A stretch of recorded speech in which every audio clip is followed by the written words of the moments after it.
Welcome to Scream Therapy. I'm your host, Jason Schreurs. In October of 2018, I found myself in the hospital, sitting across from a psychiatrist who was telling me I had bipolar. I was sent home with a bunch of medication and laid on the couch for a week. I had my iTunes library on shuffle, trying to shake the hornet's nest from my head. Ever since I was a kid, I've been using loud music as a form of therapy. Punk rock and mental health have always been connected. This podcast looks at that connection through the lens of different guests. This is Scream Therapy.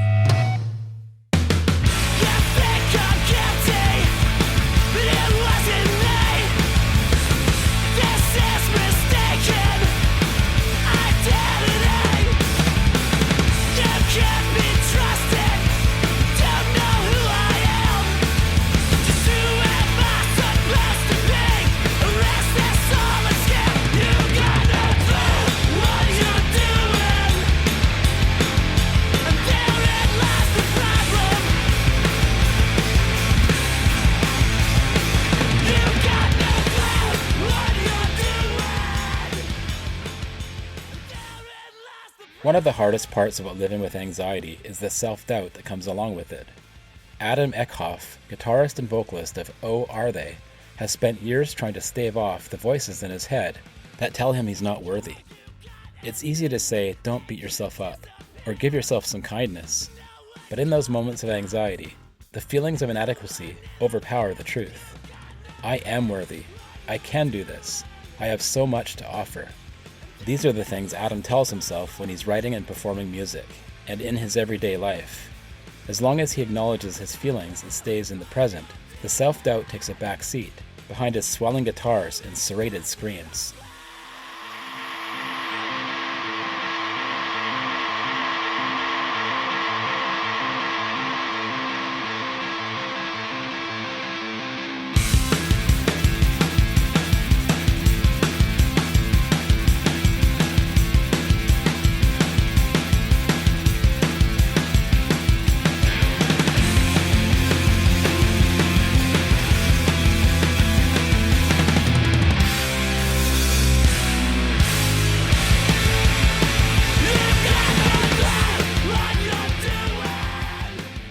Hi, my name is Adam Eckhoff. I play in the band Oh, I play guitar and sing, and pretty much played music since I was a little kid. I played all sorts of instruments in school, started with mostly piano, played in band in high school, and then from there got introduced into the punk scene. I started out playing in more pop punk bands when I was younger.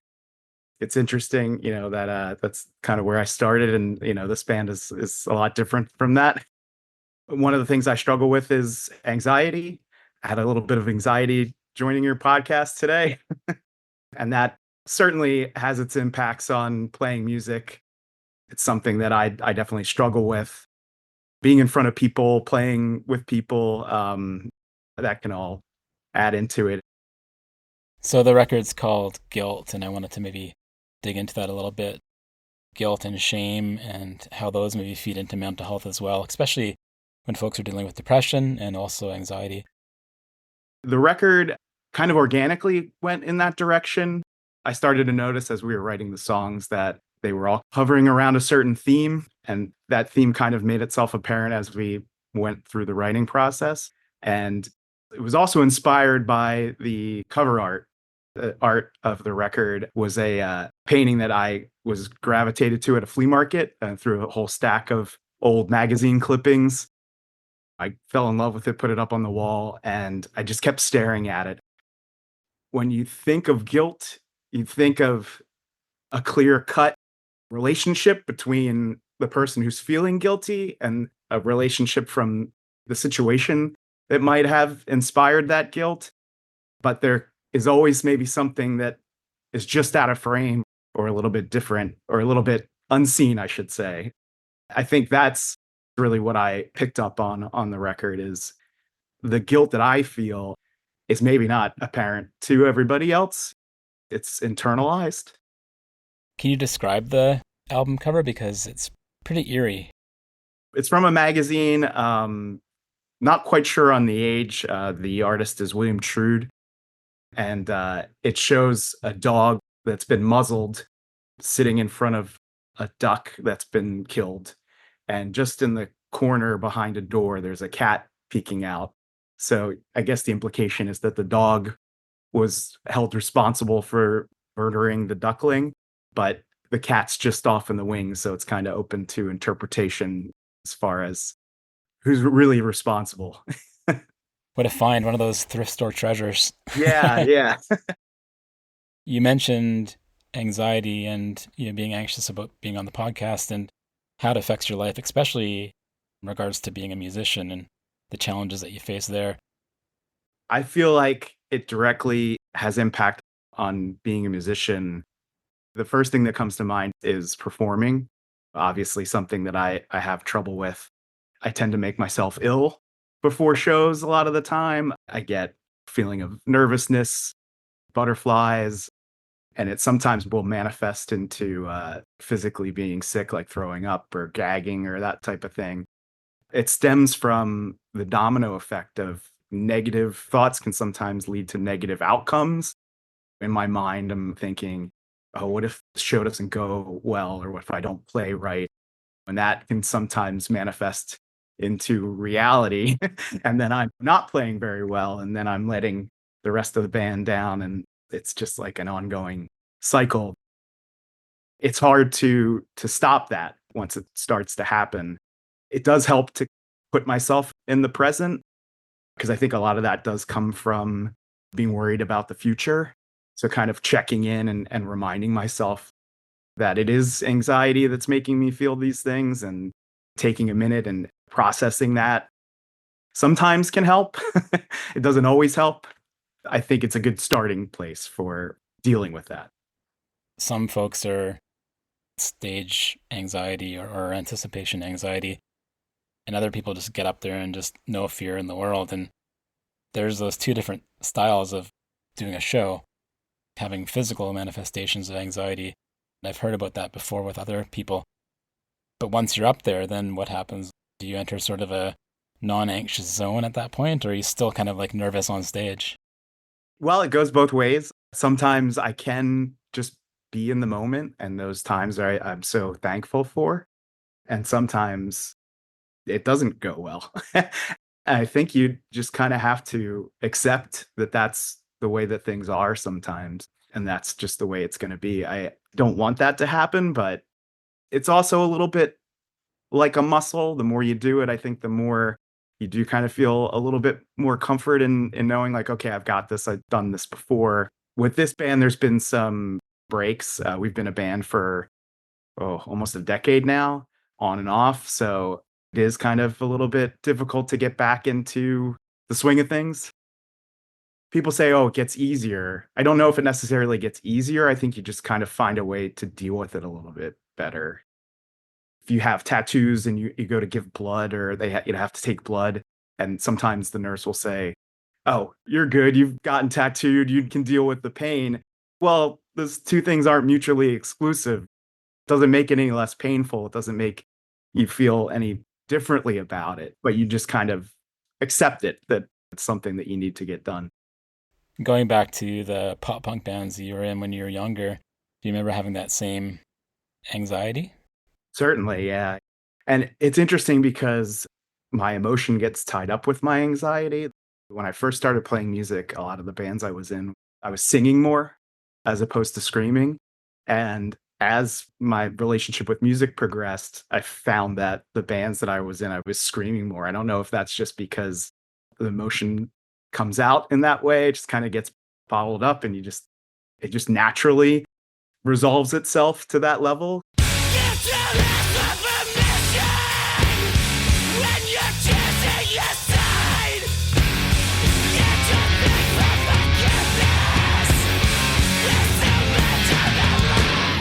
Since high school, I can see a progression from bands where I started singing in bands that were mostly like pop punk, Get Up Kids, The Anniversary, that sort of thing, and then went to more singing and screaming kind of mixed together. Other than the anxiety you have preparing for shows, playing shows, how does your anxiety manifest in your everyday life? It certainly manifests in my work life. It's difficult attending meetings. When I first found out I was going to be doing this, it was, how do I prepare for joining even a virtual meeting? It's been difficult for me to do that. And certainly being in an office atmosphere can have its challenges. It can sometimes be hard to have any sort of like work relationship with people because you're constantly worried about being in that space.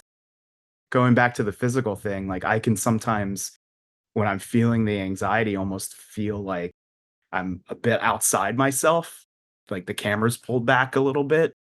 And so that can be a little bit off putting to people where they're kind of wondering, like, what's going on? What's he thinking? Then you go to a punk show with 400 people and fit right in. Yeah. Do you get that where you go to a punk show, you walk through the doors and it's like a bit of a big breath and, everything seems okay? Yeah. You can feel the camaraderie and you're all here for a purpose. You're all here to enjoy the same thing. And that can be cathartic as well. Like you said, it feels like a big group of people just taking a big sigh together. Have you done any kind of therapy or anything that you've been able to do to help with your anxiety? I have. I'm not currently seeing anyone or doing any type of talk therapy, but I've done that in the past. I felt like, and this perhaps is probably on me, that I didn't stick with it long enough to really see good results. I often got the feeling like I was preparing for our sessions. Like I would kind of dread for the session to come up, and then just before almost felt like I was like cramming for a test. Like, what am I going to talk about today? Rather than just letting it organically happen and talk through the session to make myself feel better. I think that ultimately that's why I stopped going, was because I didn't really feel that much better when the session was through, but I also haven't explored it as much as I think I should to get good results. Yeah, and a lot of these things we learn ourselves. You mentioned before about checking in to make sure that is this real, and that's the concept from cognitive behavioral therapy, something called check the facts. So we bring in these things. I know for me, when I did courses and stuff, it was just kind of organically later and like realized, oh, I learned that thing. But at the time, it felt like I wasn't really accomplishing anything. And maybe human instinct is, well, obviously to take care of ourselves. Sometimes the best therapy is being kind to ourselves and knowing ourselves and learning about ourselves. Sure, yeah, and that's definitely something that I did pick up from those talk therapy sessions, was just being present and acknowledging that that's what I'm feeling, knowing that, okay, it'll pass if I just kind of accept that the anxiety is happening and try to be in the moment rather than thinking about how it's going to affect X, Y, and Z later on. Not to say that we can't all benefit from some kind of therapy. I mean, I've done a bunch of different ones and gotten a lot out of it. But I really appreciate the DIY punk ethic of actually taking our health into our own hands and figuring out what works for us and pulling in the professionals when needed and pulling in any resources we can. But ultimately, it's up to us. Yeah, definitely. I like the way you put it, because that's how I approach a lot of things in aspects of my life. Try to do what I can first. That's definitely punk. Try to do it yourself, because who's going to do a better job but you? Yeah, the DIY, and then that morphs into the DIT, the do it together. Yeah. The really cool thing about the punk scene for me is that whole idea of, yes, I can learn to do things myself. I can print t-shirts, I can do this and that, but I can also bring in other punks to help me do these things and to expand on those. And Yeah. that's always been one of the coolest things. And I think that can be applied to mental health too in our communities. We can all help each other. Sure. I think being in a band has definitely helped me, because anxiety can lead to a lot of self deprecation, confidence issues. And so I certainly have issues with that as well too. And collaborating on something and then having somebody say like, "Oh, I like what you did there," or like these lyrics that you wrote, or the riff that you wrote for the song is really great. Like that helps kind of build you up, and you all build each other up to make the thing that you're all trying to do, the art. Yeah, sort of fighting that self doubt by other people reinforcing your value and your Yeah. your skills. I feel that for sure. I always feel like I'm the weakest link in all the bands that I play in. Me too. I don't know if you feel this way, but it's like as much as I struggle to even just be a musician, it's something I could never not do. I have to do it. I still can't figure that out. So when you first got into the punk scene, do you remember where you were in that point of your life and what was going on for you? Yeah, I really have my friends to thank for that. In high school, I had some friends that were all into different types of music, but it all kind of like landed me and shaped what I like today. I'm really thankful for that experience, for them to show me the box opens and you see all these things that you've never seen before. I had a friend, he traded me his Fugazi shirt for a shirt that I had when I was maybe a freshman in high school. And then it just kind of all went from there. I had another friend that was really into like WPRB college radio. So he turned me on to bands like Drive Like Jehu.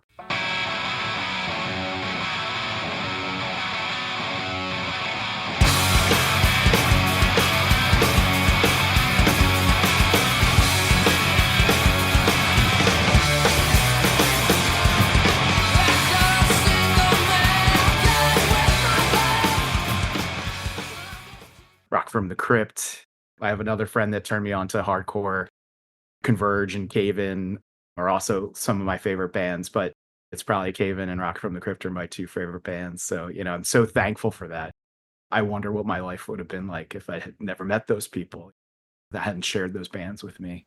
What was it about those bands and that music that really appealed to you? It's tough to say. I think I just part of it was like, oh, I think I could do that. But then at the same time, it's like they're so good. How do you do that? Especially like John Reese.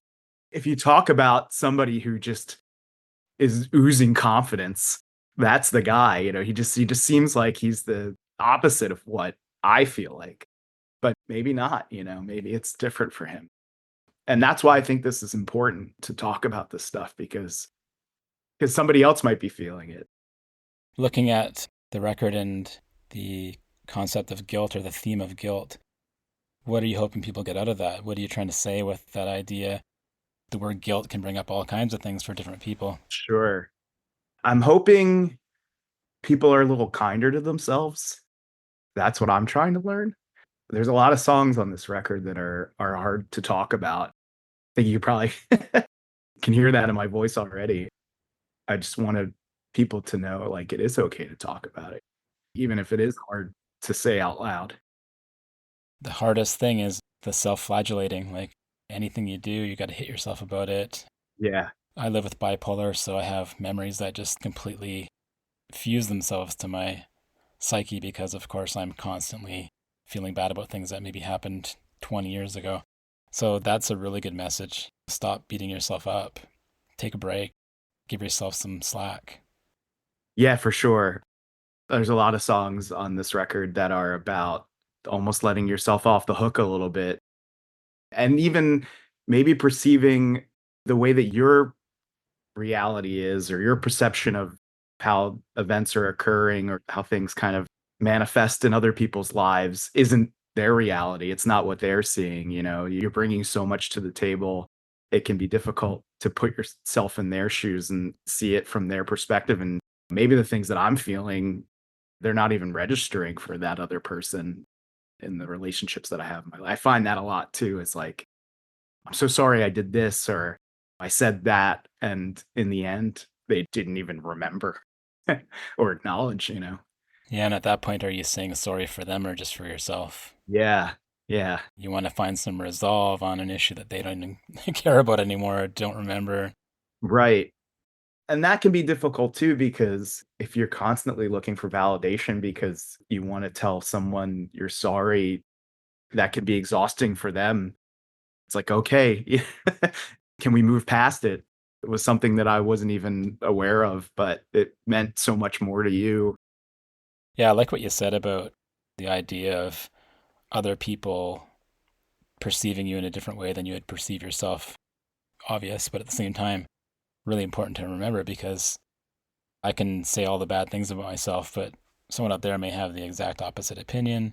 We don't really know what our effect is on the world, what we're kind of putting out there, and we don't know how much of an impact we have on other people. And I think about my friends and how much I look up to them and think they're just amazing people. They could be having the same thoughts on their side saying, well, I suck. Yeah, that's why thank you for doing this, because I'm just discovering your podcast, but it's so important for people to know, it's like you can feel really alone sometimes. And to hear that other people are going through similar things is so helpful. It's so important. So thank you for that. Hey, I'll take it. When you write songs about these issues, and I'm hearing anxiety coming out in the songs as well, as far as the topics that you're writing about and singing about, what kind of therapy do you get in that, as far as writing the songs, performing them, the process? It does help. It does make me feel better. We try to practice as often as we can, and if we're not practicing for a while, I can see how it's affecting me. Even though it may not be in the forefront of my mind, if I look back, I can say, oh yeah, this week didn't go so well because I didn't have the opportunity to let some of that out. So I think that definitely helps. And then just documenting, I think, is also so important.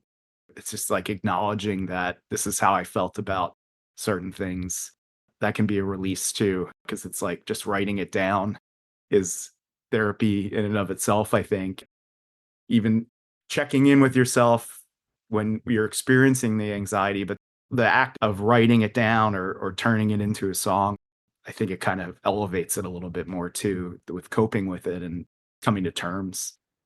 So you talked before about anxiety, how it affects your music and creating music, and also how it affects your work life on a day-to-day. Like, how are you dealing with your anxiety, and how is it affecting your life? Completely honestly, I'm probably not dealing with it very well.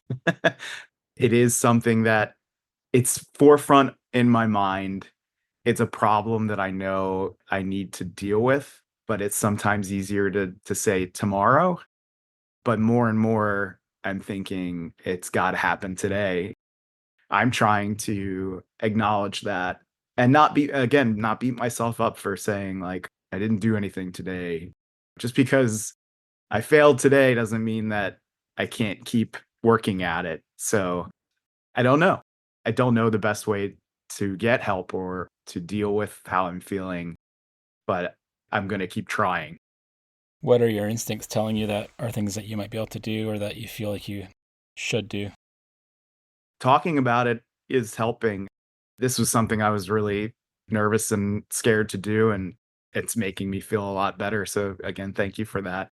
I think just getting it out is step one.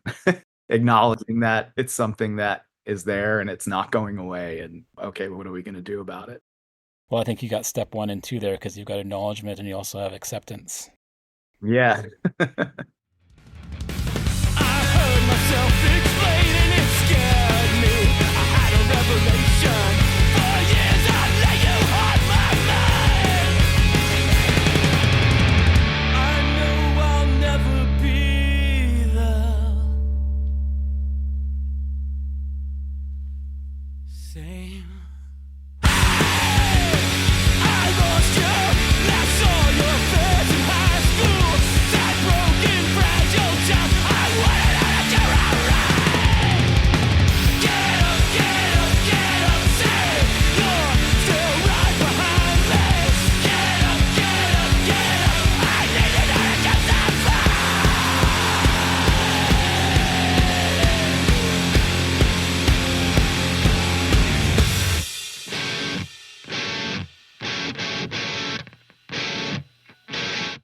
That was my conversation with Adam Eckhoff of Oh, Are They?